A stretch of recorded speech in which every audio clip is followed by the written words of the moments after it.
Hello, donc on est reparti pour une nouvelle semaine de vlog et on commence avec le petit point sur mes lectures du week-end. Donc j'ai terminé Circé de Madeline Miller qui est paru chez Pocket et comme je vous le disais quand je vous quittais dans le vlog précédent, j'ai énormément aimé cette lecture, même si on va dire que sur les 50 dernières, non, allez, les 30 dernières pages, euh, j'ai trouvé le temps un peu long avant d'avoir la fin. Enfin voilà, ouais, les dernières pages étaient un peu plus longuettes à mon goût, mais sinon, globalement, il fait 550 pages, puisque les 10 dernières pages, il y a elle met un petit résumé sur les différents principes, sur les principaux personnages, avec un petit résumé de ce qu'ils étaient dans la mythologie, et qui était par ailleurs très intéressant à lire, parce que on voit bien qu'elle a intégré dans le roman tous les quasi tous les personnages de la mythologie grecque, avec leur histoire, avec quelques extrapolations, voilà, mais c'était super intéressant, j'ai énormément aimé. Alors, bien évidemment, elle a écrit le chant d'Achille qui va indéniablement finir dans ma palle, parce que déjà, sa plume, elle écrit, c'est super fluide, c'est agréable à lire, c'est bien écrit, ça rend le sujet moins complexe à lire, parce que bon, voilà, il y a beaucoup de personnages, tous les mythes, des trucs comme ça pourrait être compliqué, mais en fait avec son écriture, ça passe tout seul, ça se lit hyper facilement, et c'est très agréable à lire, donc je lirai le chant d'Achille, et je suis sûr que derrière, je vais enchaîner avec les classiques de la mythologie grecque pour en apprendre plus, et voir, du coup ça me fera voir les petites différences entre ce qu'elle a pu mettre dedans et ce que les classiques peuvent nous raconter sur la mythologie grecque, ses dieux, les titans et tout ça, là. Mais vraiment, si vous n'avez pas lu Circé et que vous avez un peu peur de lire de vous ennuyer en lisant sur la mythologie grecque, bah non, allez-y, parce que moi, la mythologie grecque, je vous l'avais dit quand je vous ai présenté ma lecture, là c'était complètement en dehors de ma zone de confort. C'est pas le genre de roman que je lis d'habitude, et je ne me suis pas ennuyée pendant cette lecture, mis à part les 30 dernières pages, mais je pense que c'était aussi, vous savez, quand vous voyez la ligne d'arrivée et que vous êtes sur le point d'y arriver, justement, voilà, si vraiment le seul petit bémol de rien du tout, c'est les 30 dernières pages qui sont plus lentes, et qui du coup, voilà, mais sinon, vraiment sur 550 pages, c'est passionnant, on s'ennuie pas, enfin, voilà, j'ai beaucoup aimé. Le personnage de Circé est très intéressant, avec des réflexions aussi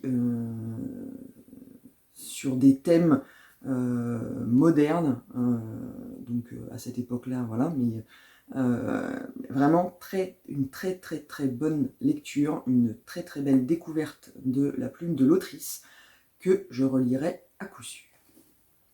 Et donc, comme je l'ai fini hier, fin d'après-midi, et que je voulais pas enchaîner sur une nouvelle lecture qui me durerait trop longtemps, on va dire, j'ai repris ma lecture de table de nuit, donc Un silence de clairière de David Thomas, paru aux éditions Albin Michel en 2011, que je vous avais déjà présenté dans un vlog, je ne sais plus lequel, parce que donc c'est ma lecture de table de nuit qui reste donc par définition sur ma table de nuit, et où je peux lire 1 ou 2 chapitres avant de m'endormir, parce que les chapitres font 2-3 pages grand maximum. Et du coup, hier, comme il me restait peu de temps entre ma fin de lecture de Circé et la soirée, enfin voilà, je me suis dit, je vais l'avancer, ça se lit bien, c'est écrit gros, les chapitres sont courts, peut-être je peux le finir. Bon, non, concrètement, j'étais à 70 pages, il y en a 174. Comment ai-je pu croire que j'allais le finir hier soir, alors que j'ai aussi une famille à m'occuper, il fallait préparer le dîner, enfin bref, voilà. En attendant, j'ai bien avancé, puisque là, il me reste 30 pages, et que je vais les finir avant de commencer ma journée de télétravail, et ce qui me permettra, du coup, ma matinée de télétravail, de faire la coupure avant d'enchaîner avec une nouvelle lecture. Mais du coup, ce long monologue pour vous dire que j'aime toujours autant. La plume de l'auteur est magnifique, j'aime beaucoup la façon dont il écrit. Il y a des points d'humour, il y a des points d'ironie, il écrit vraiment très très bien, et ça rend l'histoire plaisante à lire, quand bien même il ne se passe pas grand chose. Parce que on est avec, comment il s'appelle, Adrien, voilà, qui est malheureux dans sa vie de couple avec sa femme, pour laquelle il n'éprouve plus aucun sentiment et qui il se fait suer, et qui le harcèle parce qu'il est écrivain et qu'il est censé écrire un livre pour assurer le niveau de vie qu'elle attend, ce qui n'est pas le cas. Voilà. Et son frère a disparu depuis plus de 18 mois. Alors, disparu.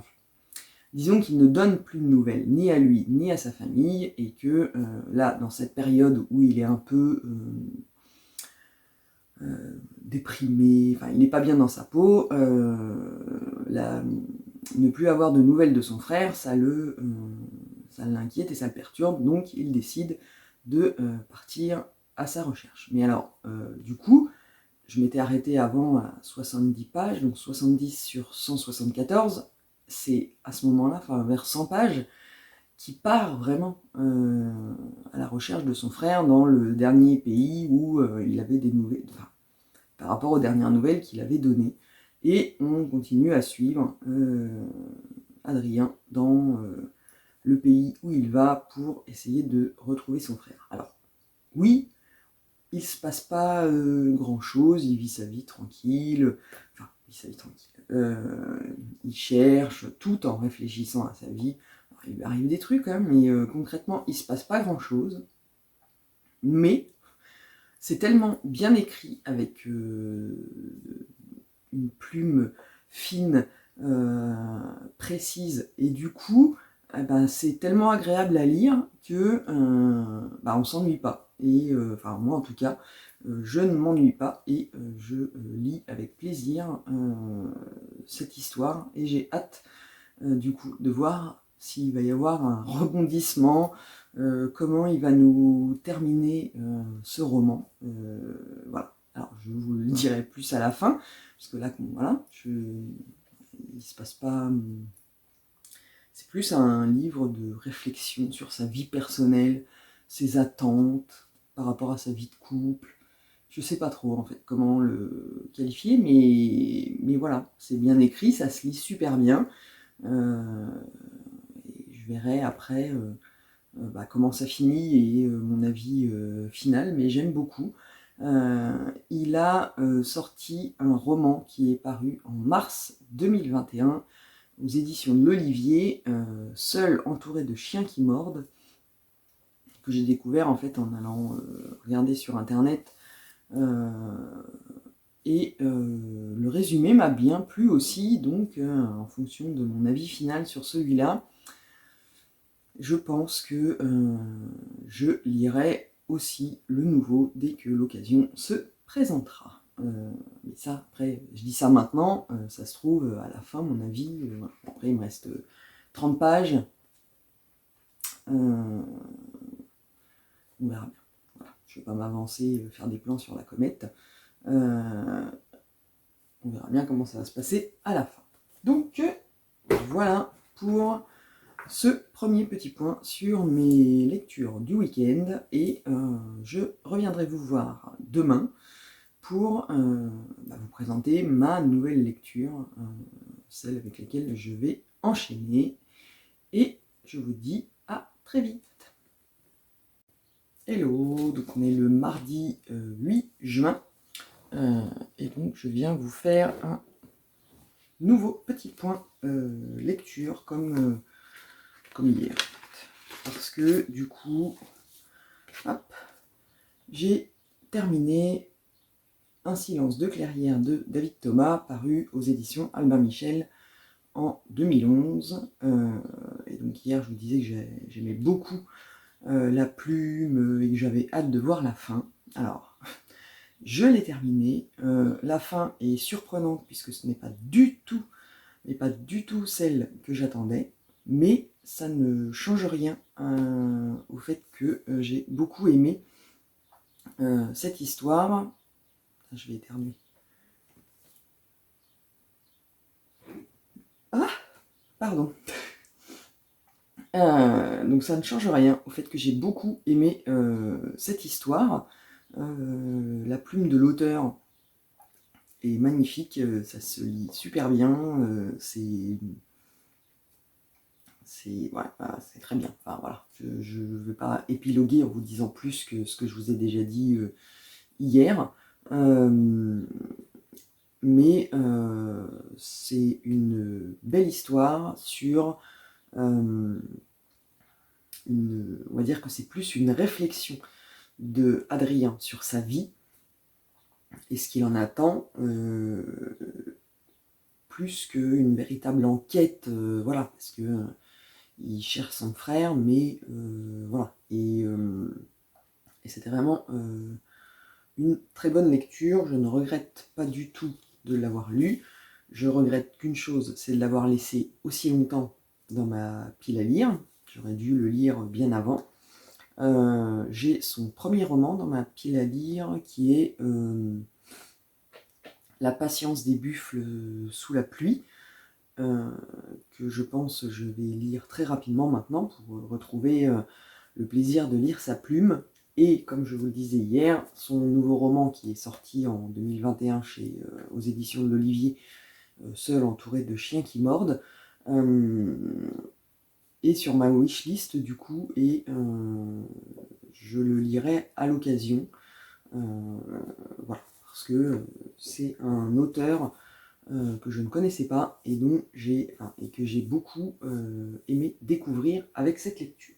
Donc, sinon, bien, j'ai enchaîné avec une nouvelle lecture qui est un service presse que j'ai reçu de la part des éditions Tornada.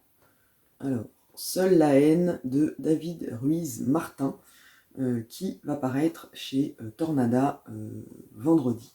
Oui, le 11 juin, c'est vendredi. Donc, je l'ai commencé hier, j'en ai 28%. J'aime beaucoup, ça démarre direct. En fait, alors, moi, j'ai lu le résumé quand Joël des éditions Tornada me l'a proposé, et ça me plaisait bien, où il nous expliquait que on suivait un adolescent qui est persuadé que dont le frère s'est suicidé, et qui est persuadé que le psychanalyste qui suivait son frère est responsable de sa mort. Donc il fait... Alors, est-ce qu'il le dit dans le résumé? Si, il le kidnappe. En même temps, on le sait dès le début, puisque dès le début, le roman s'ouvre. On est dans le cabinet du psychanalyste. Il est face à Elliot, cet adolescent de 14 ou 15 ans, qui l'a menotté à une chaise, qui est armé et qui m'a l'air un peu fébrile et très très tendu. Ça m'a fait penser, alors oui, parce que moi mes lectures me font penser à beaucoup de choses. Ça m'a fait penser à l'ouverture du film Sixième Sens. J'avais cette image en tête vraiment de Bruce Willis avec Mark Wahlberg qui est là avec son revolver, voilà. J'avais vraiment cette image-là en tête. Et donc, ça démarre comme ça. On est dans le cabinet du psychanalyste, et donc on voit les choses à travers les yeux du psychanalyste, puisque c'est lui qui raconte, et c'est par...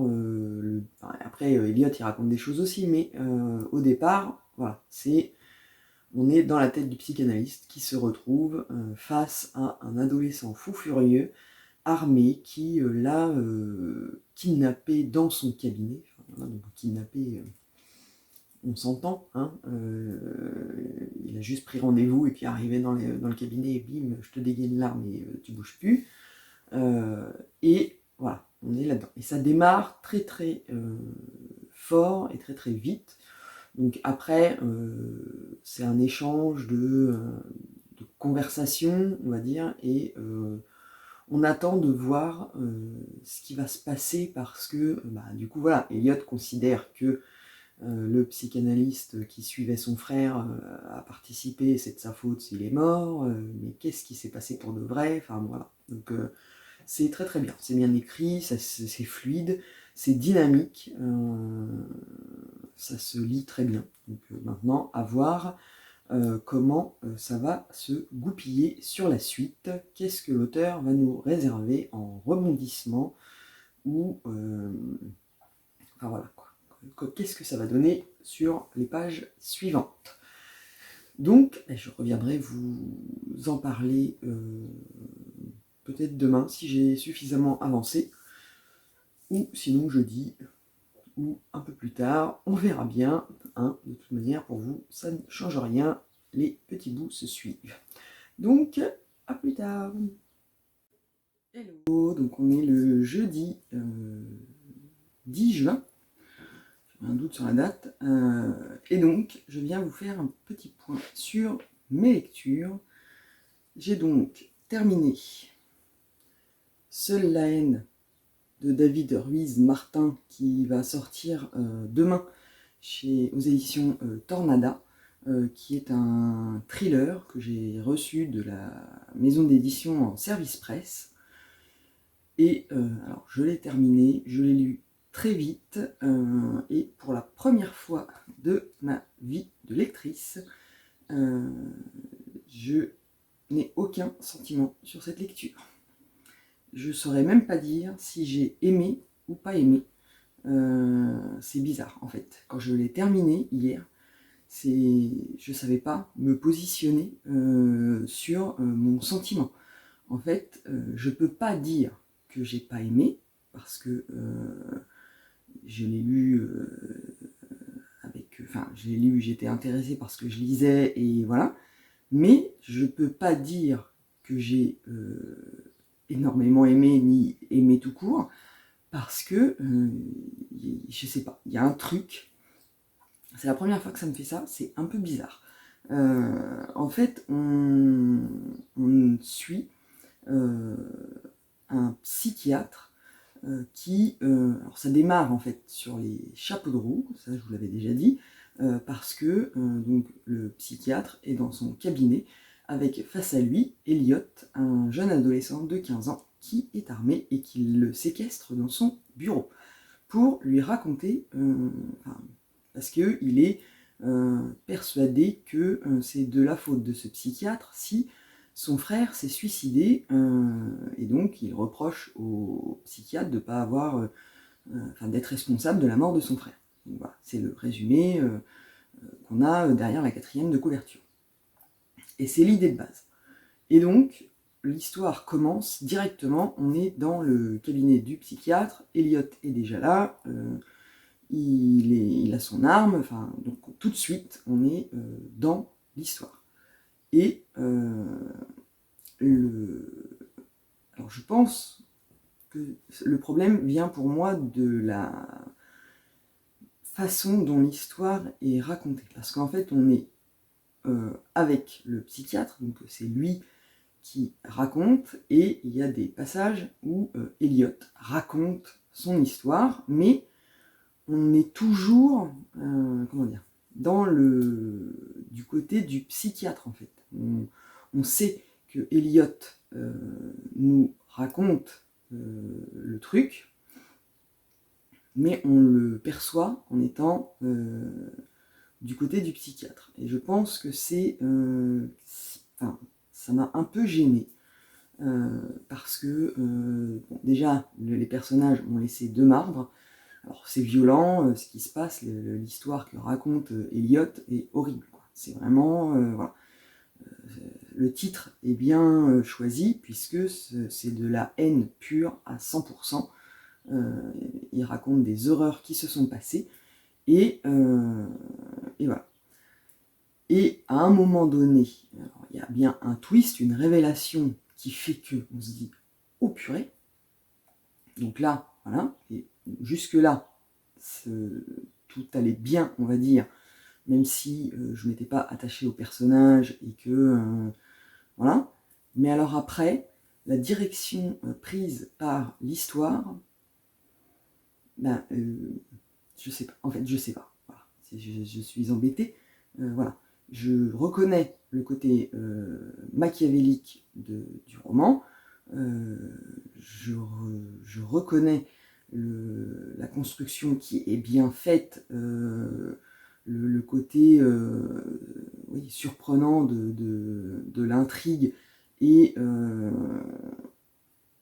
tout ça. Enfin voilà, je le reconnais. C'est très bien fait.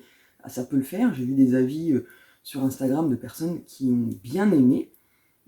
Mais moi, eh ben, je suis perturbée parce que ça, c'est une lecture qui m'a laissé de marbre sur la fin.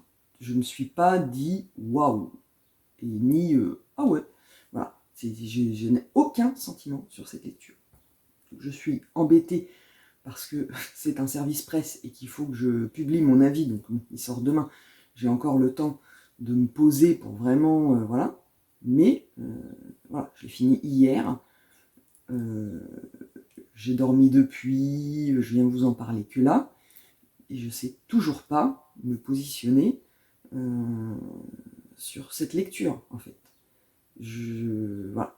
Je peux pas dire que j'ai pas aimé, parce que c'est bien fait, c'est bien construit, il y a un sujet intéressant, et voilà. Mais je peux pas dire non plus que j'ai beaucoup aimé, parce que voilà, ça m'a laissé de marbre. Je suis pas, j'arrive pas à pencher d'un côté ou de l'autre. C'est un truc de ouf. C'est la première fois de ma vie que ça me fait ça. D'habitude, j'arrive facilement à savoir, oui, j'ai bien aimé, oui, bof, ou waouh, c'était génial. Ben là, voilà, je suis comme deux ronds de flanc. Voilà, je l'ai fini, oui, je l'ai lu. Est-ce que j'ai bien aimé? J'en sais rien. C'est hyper bizarre. Donc, on verra bien quand je vais devoir poster mon avis sur Instagram. Au moment où je vais le poster, qu'est-ce qui va ressortir globalement de mon avis. Voilà. Sinon, hier, j'ai commencé donc le tome 1 de Dragonland, paru, enfin de, comment il s'appelle, Johan Elliott, paru aux éditions Fleurus. Je vous avais montré dans un précédent vlog, en fait, j'ai reçu le tome 2 en service presse, et donc comme c'est une suite du tome 1, je me suis acheté le tome 1 pour pouvoir découvrir l'histoire à son commencement. Et donc je l'ai commencé hier, et c'est une histoire très sympathique qui commence très bien. Donc on suit Artemus, un jeune palefrenier, enfin on appelle ça comme ça, mais qui servait son maître et qui... son maître était un dragonnier, donc il avait un dragon, un vieux dragon, O-O-M, qui arrive en fin de vie, on va dire, et donc le dragonnier, il ne peut plus se servir de son dragon, donc il va chez un marchand de dragons, et il échange son vieux dragon contre un autre, plus performant, et pour compenser la valeur des deux, il laisse aussi Artemus, son palefrenier, en compensation pour se payer son nouveau dragon. Et donc Artemus se retrouve toujours avec donc, le dragon avec qui il s'est lié d'amitié pendant toute sa vie, chez un nouveau maître dragonnier qui a une jeune fille qui s'appelle Iselle, qui m'a l'air bien espiègle, enfin bien espiègle, c'est quoi cette liaison,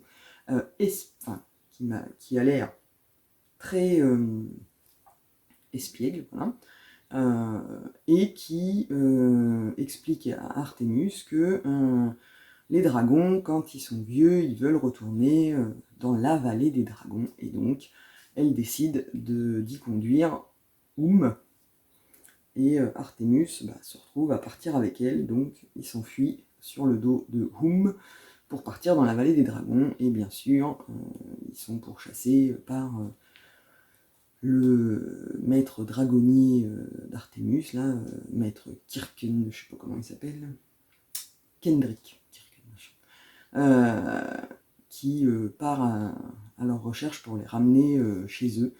Donc voilà, c'est sympathique, ça se lit bien. Bon, en même temps, c'est un roman jeunesse, hein, mais du coup, j'aime bien. J'ai hâte de voir comment ça va comment l'histoire va se poursuivre, et il ne devrait pas me faire long feu. Mais en tout cas, je suis bien dedans, l'histoire démarre bien, c'est sympathique. Donc, on verra bien. Et puis, hier, j'ai reçu un livre que j'avais commandé d'occasion, après l'avoir vu sur Instagram. Et d'ailleurs, j'avais mis vendredi une photo de ma wishlist, puisque normalement, on est d'accord que j'avais dit j'achète rien au mois de juin. Bon, le no-buy le plus court de l'histoire du monde. Vous avez dû voir ma vidéo book haul que j'ai publiée dimanche, je crois. Parce qu'on est allé à Easy Cash et j'ai un peu craqué et acheté plein de bouquins. Et en même temps, vendredi, donc j'avais publié ma wishlist, le top 3 de ma wishlist. Et quitte à avoir craqué, j'ai commandé, parce que je les ai trouvés d'occasion, les 3 livres du top 3 de ma wishlist. Donc voilà. Le premier est arrivé hier, donc il s'agit de nos ombres de Jean-Marc Graziani, qui est paru aux éditions Joël Losfeld, et que j'avais vu passer sur Instagram, mais juste le titre et la couverture. Et quand je suis allé voir le résumé, je me suis dit, mais comment est-ce possible que je n'ai pas vu avant, enfin voilà, parce qu'il est sorti, je crois qu'il fait partie de la rentrée de septembre de l'année dernière. Ouais, parce que édition Gallimard 2020, et 2020, je crois qu'il est paru en septembre ou en octobre. Et je ne l'avais pas vu passer. C'est là, en le voyant, que je me suis dit, non mais il me faut, l'histoire a l'air trop bien. Et donc, on est en Corse, en 1954. Joseph, un garçon de 12 ans, pense devenir fou quand des voix s'invitent dans sa tête. C'est le début d'un jeu de piste avec certains objets qui lui parlent et l'attirent, secondé par Mamo, l'arrière-grand-mère sage et révérée qui accepte son don comme une bénédiction. Joseph se plonge corps et âme dans la résolution des mystères familiaux par l'entremise d'un anneau perdu, d'une vieille photo oubliée ou d'un disque remisé dans un grenier. Donc ça nous dit qu'il y a différents narrateurs à différentes époques qui prennent en charge le récit et éclairent l'histoire d'un jour nouveau. Donc bon, après il parle de trucs, mais il ne faut pas trop en savoir, je pense, pour apprécier la lecture. Voilà, mais moi rien que le résumé là me plaisait bien, secret de famille, mystère, voilà. Donc je n'ai pas pu résister et je me le suis acheté. Et je reviendrai vous en parler, je pense que je vais me le lire assez rapidement. Alors je dis ça en même temps, à chaque fois que je vous présente un livre, je crois que je vous dis je vais le lire assez rapidement. Et quand on voit l'état de ma pile à lire, on se dit que ma notion du rapidement est pas la même que celle des gens d'habitude. Mais bon, bref, on verra bien. En tout cas, j'ai envie de le lire assez vite. Et je reviendrai vous en parler. Et donc voilà, c'est tout pour aujourd'hui. Demain matin, je reviendrai vous voir pour vous en dire un peu plus sur ma lecture en cours et clôturer cette semaine de vlog. Et à partir de la semaine prochaine, vous n'aurez plus que des plans dans cette pièce, puisque nous avons appris hier que nous faisions un retour 100% présentiel au cabinet dès la semaine prochaine. Donc les enregistrements le midi sur ma pause déjeuner, c'est fini. Bref, voilà, il n'y aura que des enregistrements le matin aux aurores dans cette pièce. En tout cas, je vous dis à demain. Hello, donc on est le vendredi 9 juin. C'est mon dernier jour de la semaine et aussi mon dernier jour de télétravail, parce que même si il y a des négociations qui se sont engagées avec nos patrons pour maintenir une journée de télétravail en attendant la semaine prochaine, c'est reprise à 100% présentiel au cabinet du lundi au vendredi, donc voilà. Et donc je viens vous faire le dernier petit point lecture de la semaine.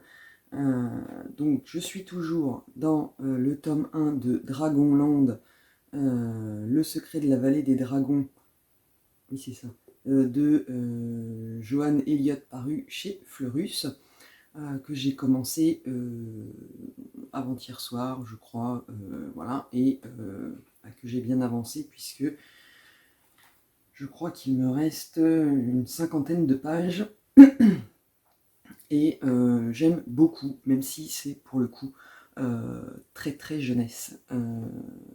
On sent bien que c'est destiné à des enfants d'une dizaine d'années, mais c'est quand même agréable à lire. L'histoire est sympathique, j'aime beaucoup. Comme je vous disais hier, on est avec un jeune garçon et une jeune fille qui partent à la recherche de la vallée des dragons, et qui est le lieu où les dragons aiment bien aller vivre leurs derniers instants, d'autant plus que la maman d'Iselle, donc la jeune fille, qui a un don spécial et peut échanger avec communiquer avec les dragons, a disparu il y a plus d'un an. Donc, et Iselle espère bien que ce voyage sera l'occasion de savoir ce qui lui est arrivé et voire encore mieux de la retrouver. Donc j'aime beaucoup, ça se lit bien, voilà. Mais c'est vrai que par rapport aux autres romans que j'ai pu lire de cette maison d'édition, celui-là c'est le plus jeunesse que j'ai pu lire. Les autres, même en tant qu'adulte, ça allait. Là, ça va aussi, mais il faut se mettre dans la tête d'un lecteur d'une dizaine d'années pour apprécier l'histoire. En même temps, ça me rajeunit, hein. Mais voilà, l'écriture est vraiment, c'est vraiment destiné à des enfants comme roman. Mais sinon, c'est très très bien. Et je pense que ça peut énormément plaire à des enfants qui aiment les romans d'aventure, parce que il se passe plein de choses, ça va vite, il n'y a pas de moment où on s'ennuie, il se passe toujours quelque chose avec des petites découvertes, voilà, et donc c'est très sympathique. Donc il me reste 50 pages, je vais les finir aujourd'hui, peut-être même avant de prendre le travail, et du coup je vous montre la lecture qui va suivre, avec laquelle je vais enchaîner. Il s'agit tout simplement du tome 2 qui est paru tout récemment. Et donc le tome 2, ça s'appelle L'héritier du royaume caché, parce que en fait celui-là je l'ai reçu en service presse de la maison d'édition. Et donc comme je vous l'avais dit, je crois quand je vous les avais présentés, que j'avais vu passer la couverture, enfin le livre sur le mur de la maison d'édition, j'aimais beaucoup.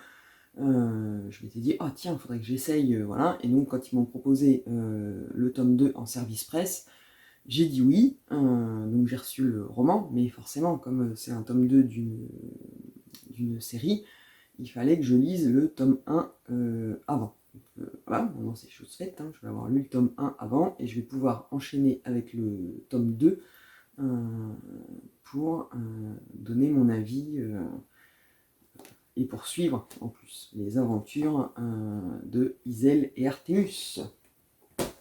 Et sinon, hier c'était festival d'arrivage de livres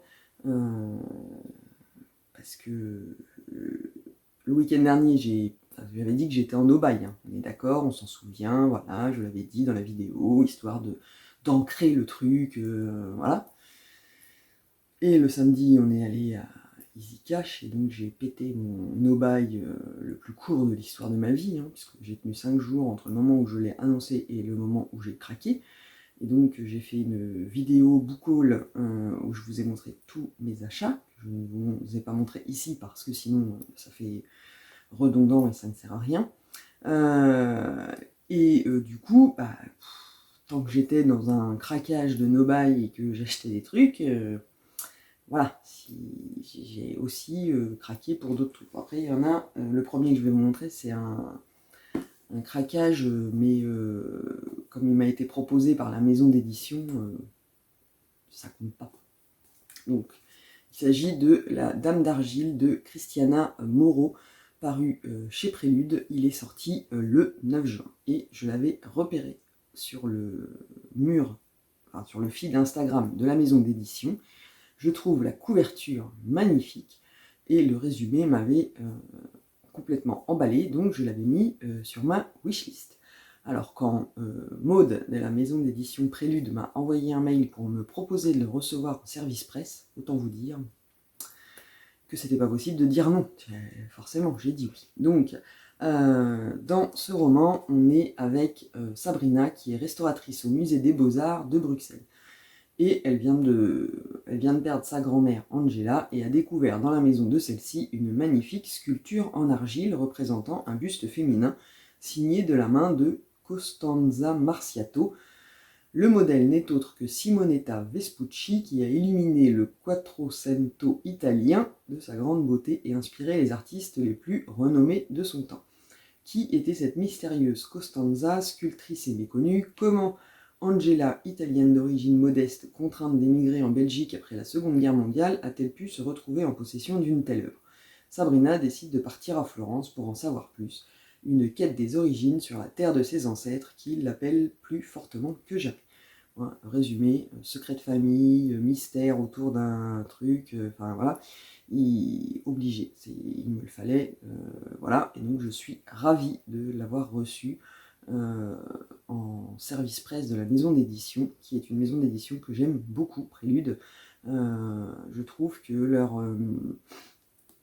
le travail éditorial sur les couvertures est superbe à chaque fois, voilà. Et le format est sympa aussi parce que c'est plus grand qu'un poche, enfin c'est un semi-broché, quoi. Donc le format est agréable, la mise en page à l'intérieur, pareil, l'écriture est confortable, donc vraiment c'est une maison d'édition que j'aime beaucoup. Et donc là je me réjouis d'avance de lire ce roman que je vais lire très rapidement, hein, puisqu'il est sorti hier et que je l'ai reçu en service presse. Donc voilà, je le dis souvent, moi je joue le jeu, on va dire, des services presse en lisant très rapidement les livres qu'on m'envoie, qui passent en priorité par rapport à mes lectures personnelles. Et dans la mesure où ce sont des services presse que j'ai choisis, puisqu'on m'a proposé par mail et que j'ai pu lire le résumé, à partir du moment où j'accepte de le recevoir, j'accepte de le lire très rapidement pour publier mon avis au plus proche de la sortie. Donc voilà. Et après, j'ai reçu hier 3 romans que j'avais commandés.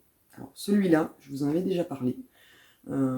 C'est Barracoon de Zora Neale Hurston, qui me tentait de dingue depuis que je l'ai vu passer sur le mur de la maison d'édition, donc qui est le livre de poche. Alors je sais qu'il est sorti avant, en grand format, il est sorti chez J.C. Lattès.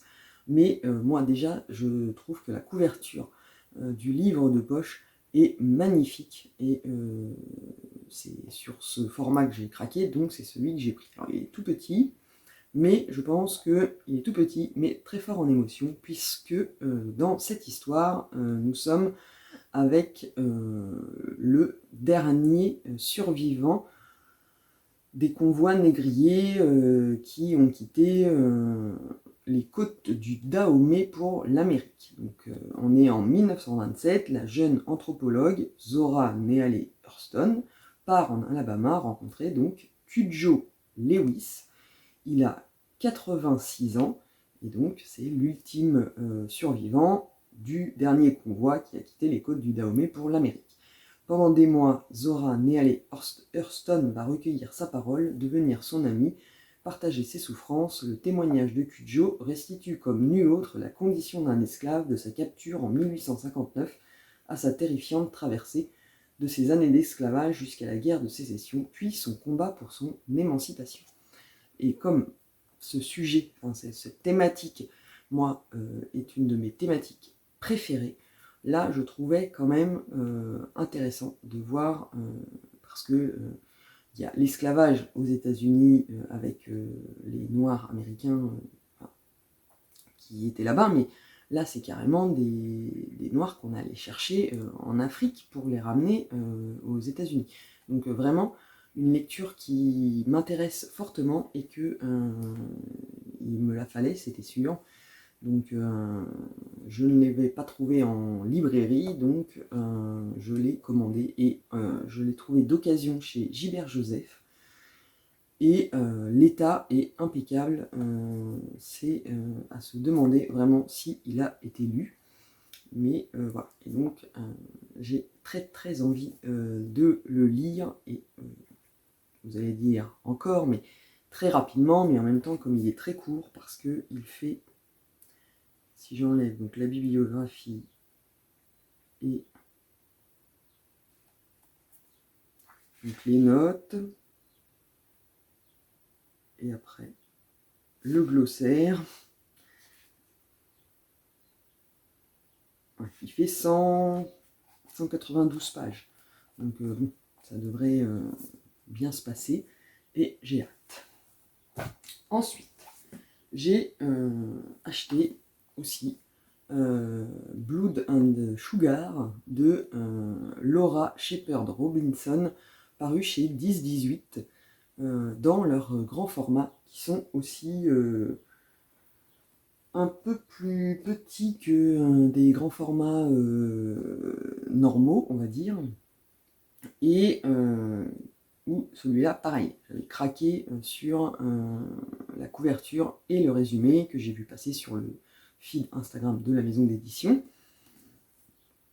Et si vous me suivez sur Instagram, vous savez que vendredi dernier, j'ai publié le top 3 de ma wishlist, en disant, dès que j'arrête mon no-buy, c'est ces trois-là que j'achète. Bon bah voilà, hein, entre celui-là, le Barracoon, et celui que je vous ai montré hier, de nos ombres de Jean-Marc Graziani, vous pouvez constater que le top 3 de ma wishlist de vendredi dernier est déjà dans ma palle. Donc voilà, bref. Donc là, on est en juin 1781 en Angleterre. Un cadavre pendu se dessine au travers des brumes de la Tamise. Tad Archer, brillant avocat abolitionniste, a été torturé et porte les mutilations réservées aux esclaves rebelles. Son plus vieil ami, le capitaine Harry Corsham, se voit chargé par la sœur du défunt de trouver le coupable. Avant sa mort, Tad enquêtait sur un secret qui pouvait, selon lui, causer des dommages irréparables à l'industrie esclavagiste britannique. Mettant en péril sa carrière de parlementaire, Harry Corsham reprend l'enquête pour comprendre les raisons de ce meurtre atroce. Il doit alors se confronter à la réalité brutale de la traite négrière. C'est sur ce sanglant commerce du sucre que se font et se défont les fortunes. C'est sur lui que la ville et l'empire sont construits.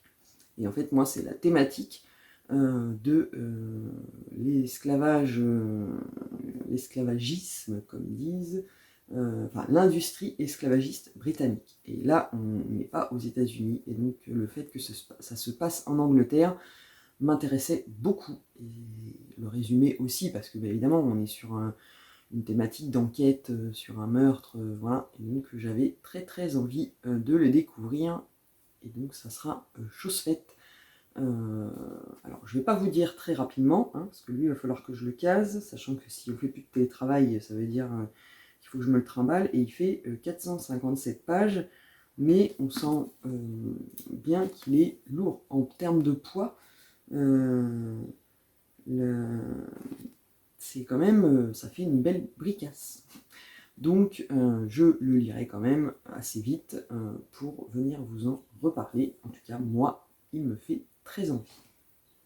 Et le dernier, donc, qui était sur ma wishlist depuis un moment, parce que à force d'entendre Caroline du compte Carolivre, et plus récemment Lisa Giraud, auteur, qui limite nous ordonne de découvrir ce roman. Alors, il est sorti chez Pocket, mais moi, j'avoue que j'ai une préférence pour les grands formats, et les grands formats de chez Sonatine sont toujours super jolis. Donc, je me le suis trouvé d'occasion, dans un état plutôt pas mal. Donc, du coup, j'ai choisi de l'acheter en grand format. Et donc, il s'agit de 1793, attention, de Niklas Nathordag. Et donc là, il a sorti récemment la suite, donc qui est 1794. J'ai déjà vu passer des avis des copines, donc, et qui encensent le deuxième, en rappelant que déjà le premier il était top. Moi j'entends ça, voilà, je l'avais mis sur ma wishlist avec les avis positifs sur celui-là. Je m'étais dit, bon bah voilà, à l'occasion, machin, en plus il était sorti chez Pocket. Donc voilà. Mais bon, forcément, le deuxième sort, il y a beaucoup d'avis très très positifs pour dire qu'il est très bien. Bon, bah, voilà. Moi, avec ma faiblesse légendaire et mon incapacité à résister très longtemps à mes envies livresques, et ben je l'ai fait rentrer dans ma palle. Donc on est en 1793.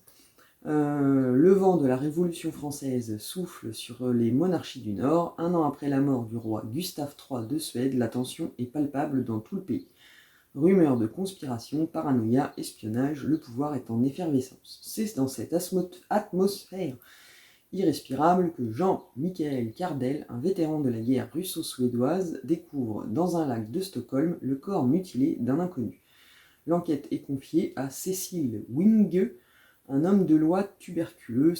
Celui-ci va bientôt devoir affronter le mal et la corruption qui règnent à tous les échelons de la société suédoise avant de mettre au jour une sombre et terrible vérité. Voilà. Une thématique que je ne connaissais pas trop, ça se passe en Suède, et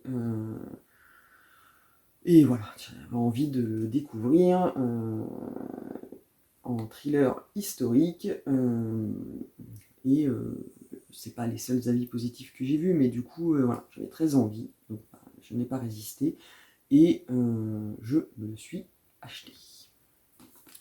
Et voilà. Bon, après, maintenant, concrètement, mis à part, je dis ça, bon, après, il faudrait peut-être que j'arrête de le dire, mais non, je vais le dire, mis à part le tome 2 de Nevernight qui sort la semaine prochaine, le 17 juin, et que je pense que je vais avoir du mal à attendre avant d'aller me l'acheter. Donc je pense que la semaine prochaine, je ferai une virée en librairie le 17 ou le 18 juin pour aller me le procurer. Normalement, je vais essayer, on va dire que je vais essayer de ne plus rien acheter, sachant qu'en plus, récemment, j'ai regardé, je ne sais plus, à l'occasion sur YouTube, quand j'ai envie de regarder des vidéos, il y a des suggestions. Et je suis tombé sur une vidéo d'une dame qui parlait de minimalisme, et alors, sans être très fervente de ce mouvement qui, voilà, en même temps, l'entendre parler de la surconsommation et qu'on a tout, alors que voilà, ça a quand même de nouveau résonné en moi en me disant mais que j'avais là, ma palle atteint je dois être à plus de 500 livres, et que vraiment à chaque fois en plus je les achète en me disant que j'ai envie de les lire, voilà, et je les pose et je les lis pas tout de suite, et bon, c'est reparti. Donc du coup il faut vraiment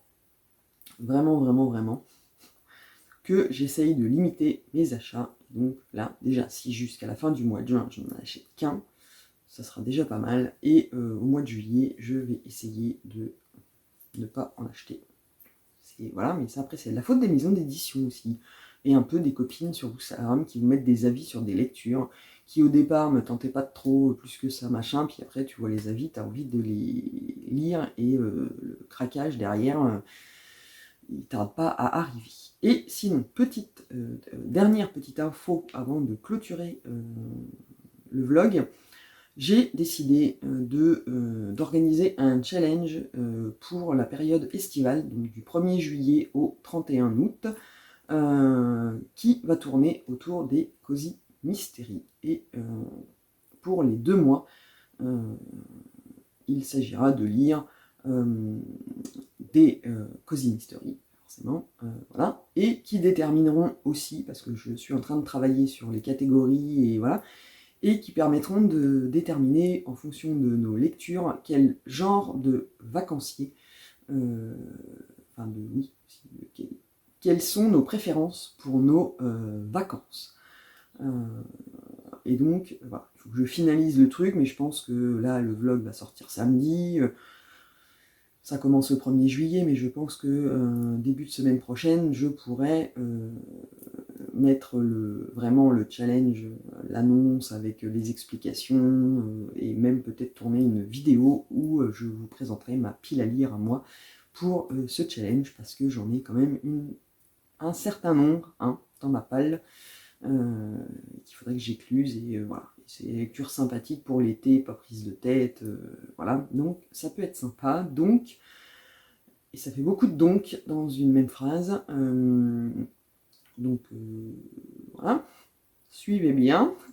La vidéo devrait pas tarder à arriver, et l'annonce officielle du challenge, voilà, parce que là pour l'instant j'avais juste mis la photo avec le logo et les dates sur Instagram pour demander si ça intéressait du monde. J'ai pas eu beaucoup de réponses, mais en même temps on s'en fiche. Quand je vais le mettre moi, après je vais me le faire, même si je me le fais moi toute seule, ce sera pas bien grave.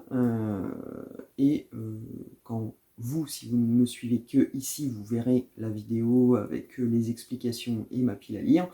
Peut-être vous aurez envie de faire le challenge à votre tour, et ce sera avec un grand plaisir qu'on pourra échanger sur le sujet. Donc, je vais vous laisser, parce que je crois que j'ai fait le plus gros bout d'enregistrement de la semaine. Et comme d'habitude, n'hésitez pas à me laisser un commentaire pour me dire si des livres dont j'ai parlé, vous les connaissez, vous les avez lus, vous les avez aimés. Moi, j'aime bien quand j'ai des commentaires, ça permet d'échanger et de voir que ce que je vous propose, ça vous plaît. Donc, lâchez-vous, dites-moi. Et je vous dis à la semaine prochaine pour un nouveau vlog.